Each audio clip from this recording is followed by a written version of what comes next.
আপনার ভালোবাসার একটা ফটো সামনে নিয়ে নেন। ফটোটা নিয়ে আল্লাহ পাকের আয়াতে কারিমাটা মাত্র 7 বার পড়েন আর 7টা ফু দেন। 7 বার পড়েন, 7 বার ফু দেন ফটোর উপরে যদি ফু দিতে পারেন, আপনার প্রেমিক, আপনার ভালোবাসার মানুষ আজীবনের জন্য সবাইকে ছেড়ে আপনার কাছে চলে আসবে। সারা জীবন আজীবন আপনার হয়ে গোলাম হয়ে থাকবে, আপনার পা ধরে হাওয়াও করে কাঁদবে। এতটা পাওয়ারফুল, খুবই গুরুত্বপূর্ণ বিষয়।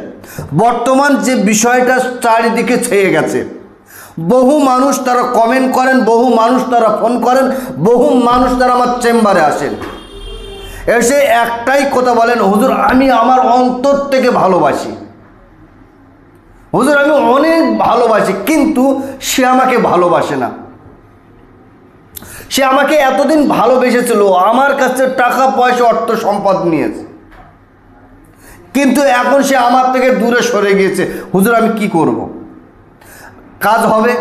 আমি বলি ঠিক আছে, সেই মেয়েটার নাম, মেয়ের মায়ের নাম? বলে হুজুর মেয়ের নাম জানি না। আচ্ছা কি প্রেম ভালোবাসা বলে? খেলা করা নয়? আর এইরকম কিছু পাগল সমাজে আছে, নাম জানার চেষ্টা করিনি, তার বংশ জানার চেষ্টা করি, তার বাবার নাম জানার চেষ্টা করিনি, কোথায় বাড়ি সেটা জানার চেষ্টা করিনি, ভালোবাসা করে বসে। এখন আপনি কি করবেন? মেয়ের নাম জানেন না, মেয়ের মায়ের নাম জানেন না, সেই ক্ষেত্রে আপনি আপনার প্রেমিককে ফিরিয়ে আনবেন কিভাবে? খুব সহজ, খুবই ইম্পর্টেন্ট একটা বিষয়। আপনি যদি আপনার প্রেমিকের নাম যদি না জানেন, আপনার প্রেমিকের মায়ের নাম যদি না জানেন, আপনার প্রেমিকের বাপের নাম যদি না জানেন, তবে একটা আমল যদি আপনি করতে পারেন, ইনশাআল্লাহুল আজিজ ওপর আল্লাহর যদি দয়া, রহম, করম, মেহেরবানি হয়, আপনি যাকে ভালোবাসতেন, মহব্বত করতেন, যাকে আপনি অন্তর থেকে দেওয়ানা হয়েছেন, যার জন্য পাগল অস্থির হয়েছেন, সে আপনার কাছে আসতে বাধ্য হবে, ফের পুনরায় সেই ভালোবাসায় ফিরে আসবে। শুধু সেই ভালোবাসা না, তার থেকে আরো কঠিনতম কঠিন ভালোবাসায় লিপ্ত হবে। শুধুমাত্র কেবলমাত্র নিয়ম কানুন সিস্টেম মেনে যদি আপনি কাজ করতে পারেন, আপনার প্রেমিক যে হালতে থাক, যে অবস্থা থাক, যেখানে আত্মগোপন করে থাক না কেন, সে আপনার কাছে আসতে বাধ্য হবে।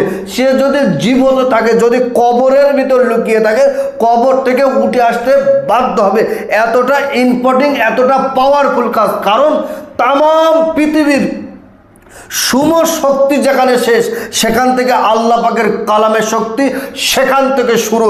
তাম পৃথিবীর তান্ত্রিক, কবিরাজ, গুণিন সবার কাজ যেখানে শেষ হয়, সেখান থেকে আমার আল্লাহ পাকের কালামের কাজ সেখান থেকে শুরু হয়। তো সুপ্রিয় দর্শক, আমি একটা আয়াতে কারিমার কথা বলবো, যে আয়াতে কারিমার এতটা পাওয়ার, এতটা ক্ষমতা, এতটা আমার আল্লাহ তার মুজিজা দিয়েছে, আপনি ধারণা করতে পারবেন না। এই আয়াতে কারিমার কাজটা যদি আপনি করতে পারেন, আপনার প্রেমিক, আপনার ভালোবাসার মানুষ, সে ছুটে আপনার কাছে আসবে। শুধুমাত্র কেবলমাত্র আপনি আপনার ভালোবাসার একটা ফটো সামনে নিয়ে নেন। ফটোটা নিয়ে আল্লাহ পাকের আয়াতে কারিমাটা মাত্র 7 বার পড়েন আর 7টা ফু দেন।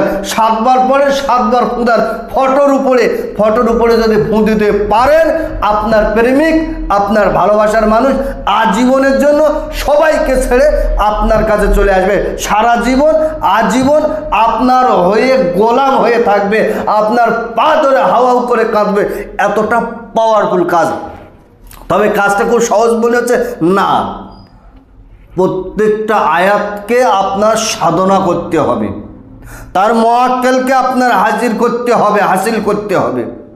এখন এই হাসিল কিভাবে করবেন? 41 দিনে আপনাকে আমলটা করতে হবে।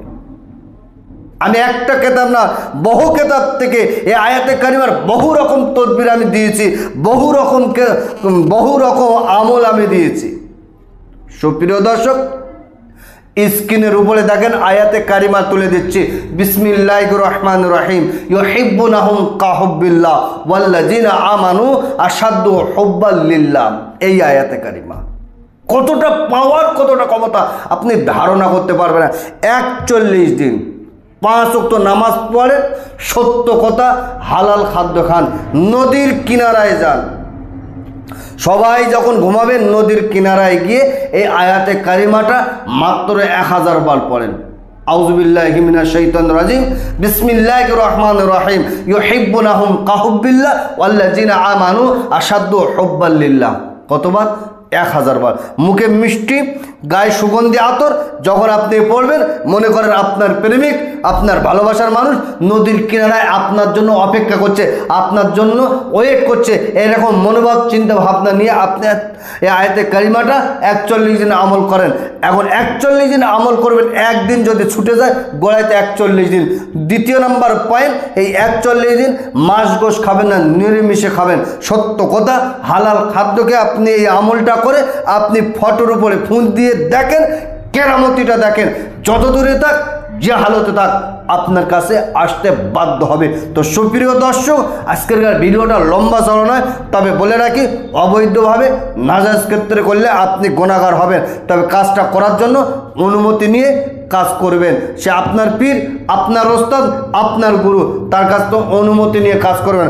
আমার কাছ থেকে যদি আপনি অনুমতি নিতে চান, আমার চ্যানেলকে সাবস্ক্রাইব করুন, কমেন্ট বক্সে লেখেন আল্লাহ পাকের কালাম সত্য, ভিডিওটা 10 জনকে শেয়ার করেন।